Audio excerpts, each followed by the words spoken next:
नमस्कार, न्यूज अब तक में आप सभी का स्वागत है।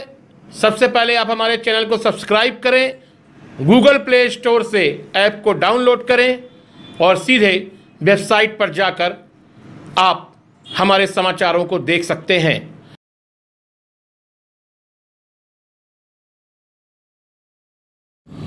नमस्कार, न्यूज अब तक में आज विशेष खबर है मध्य प्रदेश के मुखिया शिवराज सिंह की। हम बता दें, इस समय मध्य प्रदेश के मुखिया एक्शन मोड में हैं और ताबड़तोड़ कार्रवाइयां कर रहे हैं और जनता खुश भी हो रही है।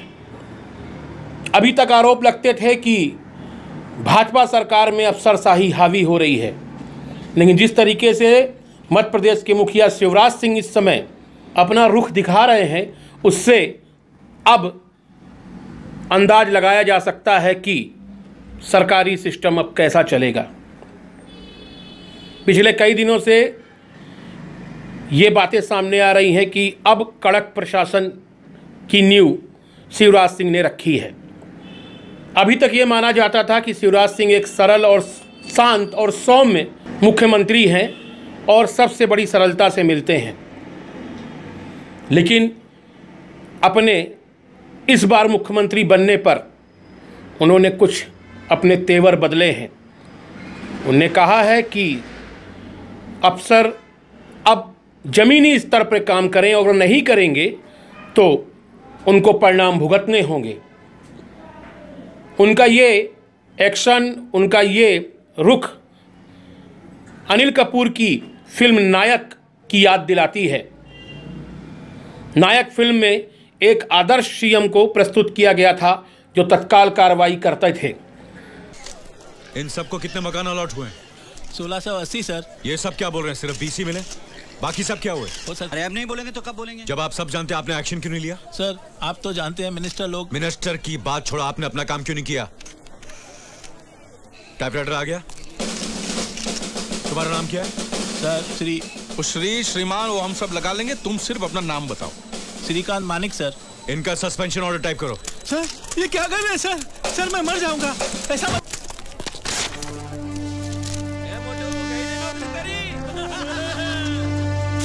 You are suspended. उसी तर्ज पर कहें, जो लोग कहते हैं उसी तर्ज पर अब मुख्यमंत्री शिवराज सिंह ने एक्शन मोड में फ्रंट फुट पे आके खेलना शुरू किया है। उनके इस रुख का परिणाम भी सामने आया है कि कुछ दिन पहले कटनी कलेक्टर और आज ग्वालियर नगर निगम कमिश्नर को वहां से हटा दिया गया है।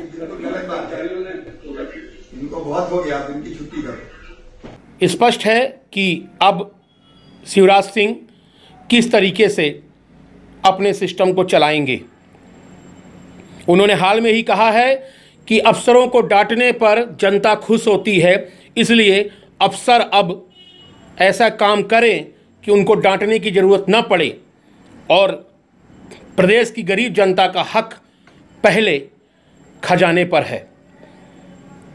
पिछले चुनाव में 2018 में पराजय हुई और सूत्र बताते हैं कि जो समीक्षा की गई उसमें इस कड़कपन का अभाव था, जिसकी वजह से कुछ सीटें सरकार बनने से कम हो गई।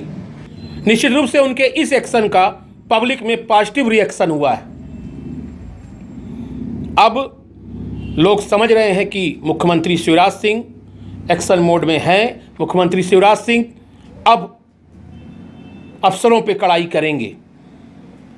वहीं दूसरी ओर उत्तर प्रदेश के मुख्यमंत्री योगी की तर्ज पर उन्होंने भी यहाँ के माफियाओं को साफ तौर पे कह दिया है कि 10 फुट जमीन में गाड़ दूंगा। उम्मीद नहीं की जा सकती थी कि मुख्यमंत्री शिवराज सिंह भी इतने आक्रामक हो सकते हैं। आजकल अपन खतरनाक मूड में हैं। गड़बड़ करने वालों को छोड़ेंगे फोड़ेंगे नहीं, फार्म में है मामा। और तो एक तरफ माफियाओं के खिलाफ अभियान चल रहा है, मसल पावर का रसूख का इस्तेमाल करके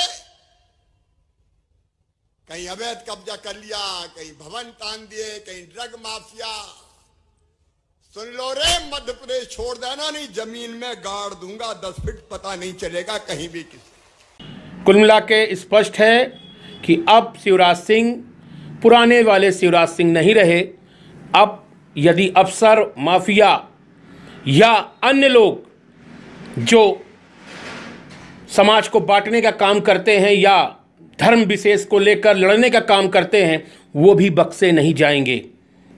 उनकी इस कार्यशैली का जनता में व्यापक प्रभाव हुआ है और जमकर जनता उनके इस रवैये का, इस रुख का, इस एक्शन का समर्थन कर रही है और तारीफ भी कर रही है। तो ये थी न्यूज़ अब तक की विशेष रिपोर्ट। मैं न्यूज़ अब तक से वरुण शर्मा।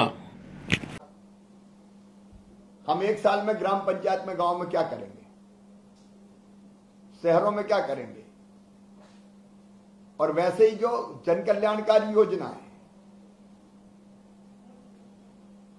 उनके क्रियान्वयन की बेहतरी के लिए हमारा प्लान तैयार होना चाहिए। हर जिले का चाहिए मुझे।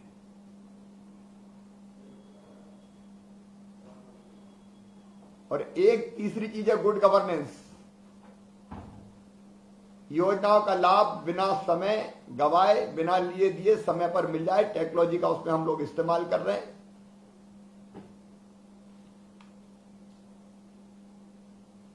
तो विकास की योजना, जन कल्याणकारी योजनाओं का क्रियान्वयन, गुड गवर्नेंस, निश्चित समय सीमा पे बिना किसी परेशानी की चीज का लाभ मिल जाए, और कानून और व्यवस्था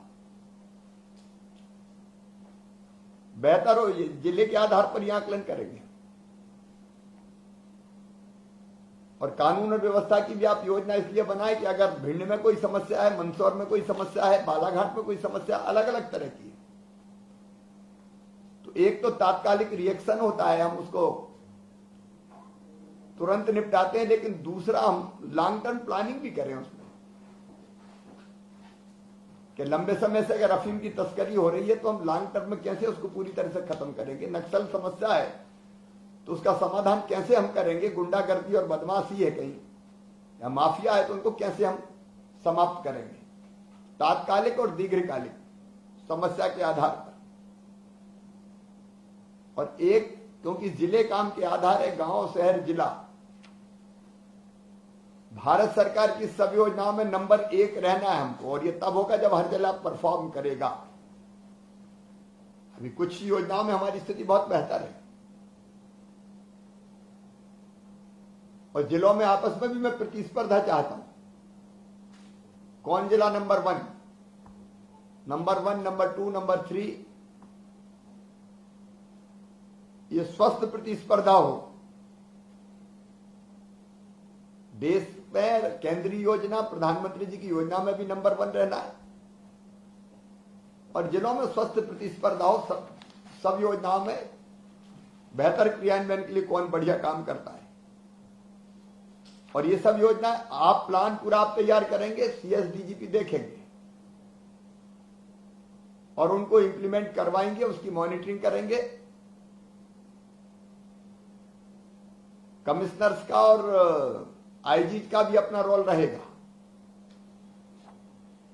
इन सब चीज को कमिश्नर को अपने कमिश्नरी क्षेत्र में देखना है और आईजी को अपनी रेंज में देखना है। तो ये हमारे जिले का सालाना प्लान तैयार हमको करना है विकास का। अभी हम जनवरी फरवरी में काम करेंगे, बाकी टारगेट्स आपको दिए जा रहे हैं, लेकिन 1 अप्रैल से उस बनाए हुए प्लान पे हम सबको चलना है और हर महीने उसकी समीक्षा करेंगे ही हम लोग। और उसी के आधार पर जिले की ग्रेडिंग भी करेंगे, रेटिंग। जिले की भी रेटिंग होगी और विभागों की भी रेटिंग होगी। एक और महत्वपूर्ण काम है जो अनदेखा रहता है हमसे, उस पर हम चर्चा करेंगे। वह रेवेन्यू, राजस्व हमको बढ़ाना है। और उसमें जिले ये न सोचे कलेक्टर के हमें क्या लेना देना, चाहे जीएसटी हो, चाहे वाणिज्य कर का मामला हो, जितनी भी चीजें हैं उस पर चर्चा करेंगे। मैंने लगभग रात को 11, सवा 11 बजे हमारे फाइनेंस के प्रमुख को फोन किया था और उनसे कहा कि वो आज पूरी योजना तैयार करे, तो वो लंच के बाद आपके सामने वो प्रस्तुत करेंगे। क्योंकि पैसे की कमी का रोना हम नहीं रो सकते कि पैसे नहीं, पैसे भी लाना है, इसलिए उसमें भी जिलों की भूमिका बहुत महत्वपूर्ण होगी।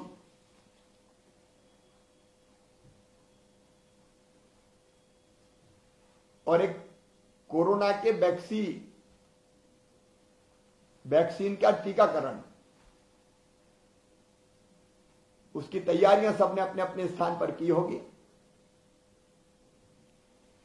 तो उसकी योजना ढंग से तैयार हो जाए। और जो प्रायोरिटी ग्रुप्स है, और जैसे मैंने तय किया कि मैं वैक्सीन अभी नहीं लगवाऊंगा, पहले बाकी को लगे, इसके बाद अपना नंबर आए, तो जो प्रायोरिटी ग्रुप्स है उनको लग जाए। उस व्यवस्था को भी बनाने में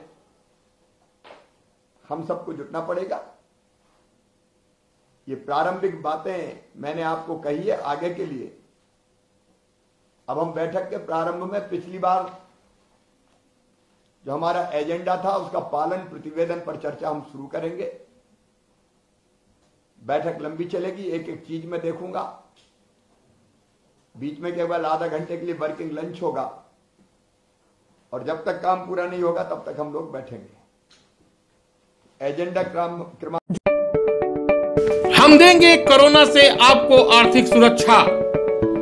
2 से 5 लाख तक का अच्छे हॉस्पिटल में कैशलेस इलाज, आपके मनपसंद की कंपनी से देंगे पॉलिसी, वो भी सिर्फ 500 से 2000 रुपए के बीच।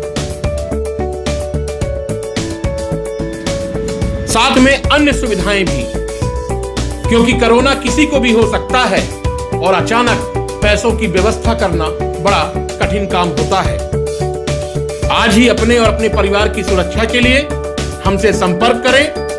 हमारा व्हाट्सएप नंबर है 9425884094 और ईमेल है ssips@rediffmail.com।